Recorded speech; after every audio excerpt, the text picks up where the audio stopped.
and the day you found out why. It's a good one, isn't it? The two most important days in your life are the day you were born, and second, the day you find out why you were born. What is the purpose of our life? Why are we here in this world? Just earning money? Most of my colleagues who were with me when I was in school and college are all settled abroad, most of them. And many of them are now in very senior positions. And earlier I would never have talked to them about spiritual life, knowing them. But now, we've crossed 50s, into our early 50s, and increasingly I notice there is an opening up of the mind, and they want to know. Why so? They have been there, done it, they have seen it. Now they've accomplished it, they've got money, they've got a big house, they've attained success. Now what? What next?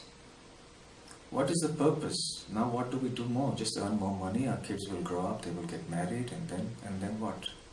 What do we do? And then we die?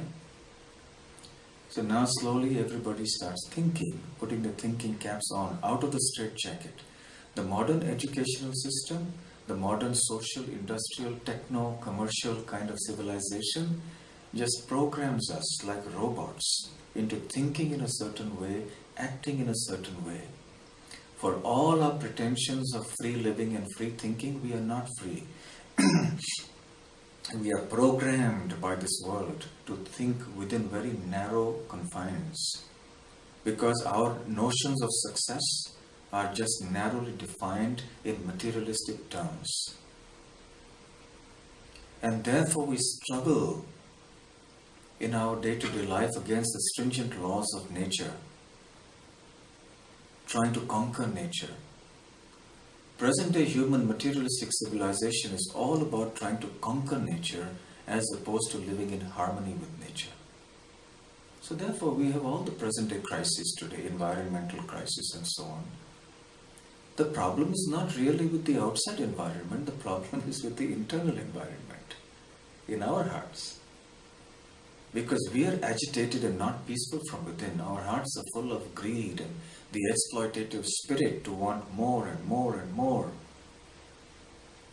Ye dil mange more, isn't it? That is the issue.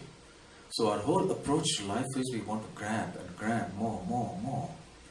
We become mesmerized by the glitter and glamour of the external world. The corporate lifestyle, the jet-set culture of this world, the material things that the world can offer us. And we lose our spiritual moorings and our bearings. And we're willing to take so much of stress for something that isn't really worth doing it for, which we are going to lose at the end of the day anyway.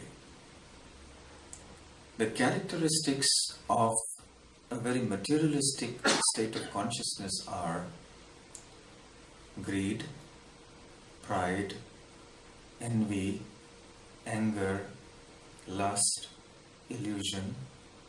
These are the factors that drive materialistic civilization. And even those who may have spiritual inclinations are swept aside, swept away by the tsunami of this materialistic wave as it goes on. Because this propaganda is so deeply entrenched in the minds of people, because from childhood you're being programmed.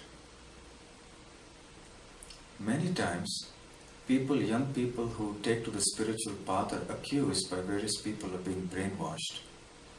But actually, who is being brainwashed? Every single child in this world is being brainwashed with very heavy materialistic propaganda about notions of life and success in this world. In India, all of you, I presume, are born and raised in India and then you moved here. Every parent was only anxious the child will come number one in class, will get into IIT, the aspiration and dream of every parent, and then will probably go abroad and get a good job, make a lot of money, And that's what parents aspire for, and that's the propaganda, that's the upbringing that most children get. And if it comes to anything spiritual, later when you're old. Now, just focus on getting good career so you can make a lot of money. And spirituality takes a back seat. Questioning your own existence takes a back seat. And if the child starts questioning, but mommy, why do I have to do this? I don't like it. No, you must study, you must. So one of the biggest problems today in stress is amongst children. And do you know the country with the highest rates of suicides? Do you want to take a guess? Japan. And any idea of the statistics? 30,000 every year. For the 13th consecutive year. It's not below 30,000. This is the statistics for Japan. And most of the people who commit suicide are teenagers. Because of the intense pressure, the academic pressure. I had a very dear friend of mine when I was in the 11th standard in my school. He was a topper all the way through. Even in the 10th standard board exams, he was a national topper. Then he got into IIT. And in the first year he topped. In the second year he came second. He hung himself in the hostel room and died. What was the need? He was such an intelligent, he was brilliant. He was actually a genius. But he killed himself because he came second, not first. Who is creating these barriers? Who is creating this stress unnecessarily? It is we who are unnecessarily creating barriers for us, and then we try to combat the stress. We create higher and higher walls to scale in the name of challenges and so on, but the challenges we could well do without. Some researchers did a survey on stress, and they came up with some very interesting statistics. They said 40% of the things that people worry about that will happen in the future don't happen. Right? They're worrying, oh, what if this happens, what if that happens? But 40% of those things don't happen. 40% of the worries, rather, stress in the lives of people are because of these things that actually don't happen anyway, but we just worry about them. 30% of the stress in our life is because of decisions we have made in the past which can't be changed.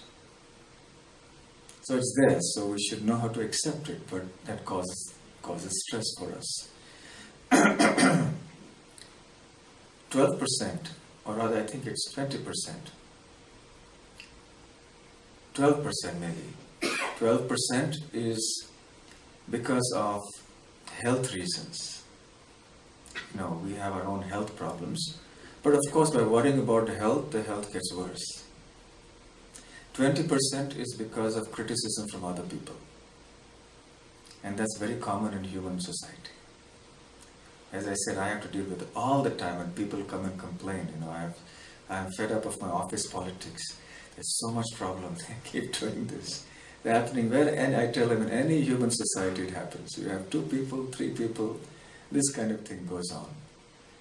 So 20% of stress causes because of this. So how much is that? 40 plus 30, 70, and then 12. Eventually it came out that only 8% of the stress is actually what you could call legitimate stress. That things about which you may rightly be stressed. Otherwise 92% of the things you shouldn't be stressed about so much. We unnecessarily worry. So therefore, if you look at the ABC of managing stress, as I was mentioning, the first one is to look at the stressors that are completely avoidable, that are in our control. So if we go through our life, introspect carefully for some time, and look at the factors that we could well do without. Do I need this? No, I actually don't need that. What about this? Well, I may think I do, but reflecting a little deeply, no, actually I don't need this. And then we can eliminate many causes of stress from our life just by positive reflection. Similarly, those that are partially under our control and that we can only some degree change, and there are other things which we can't change. So we have to learn to live with it. And that's where also spiritual consciousness will greatly help. A materialistic consciousness will be very, very painful in times of stress. It is very hard, and people take recourse to many, many things that are very difficult, that abuse, self-abuse in many different ways. And as part of my, you could call it job description, I have to deal with people who are in stress and people who need counseling, people who are in difficulties, all the time, every day. And more often than not, it is because it needs a fine-tuning, and many times a not so fine-tuning of the attitude, the mental makeup, the approach to life. As one goes on then, if one adopts increasingly a spiritual approach, one will understand that one needs to conquer this greed, lust, anger, envy, pride, and so on, which causes so much pain. When we accept a spiritual way of life, we actually create a state of mind or a consciousness that becomes immune internally from the external stressors. So not only are we in a position to eliminate many of the causes of stress in our life, the A and the B, but it gives us a very sublime foundation in which we can cope with a very high degree of stress, physical and mental. The greatest spiritualists in history have all had, from an external point of view, very troubled lives.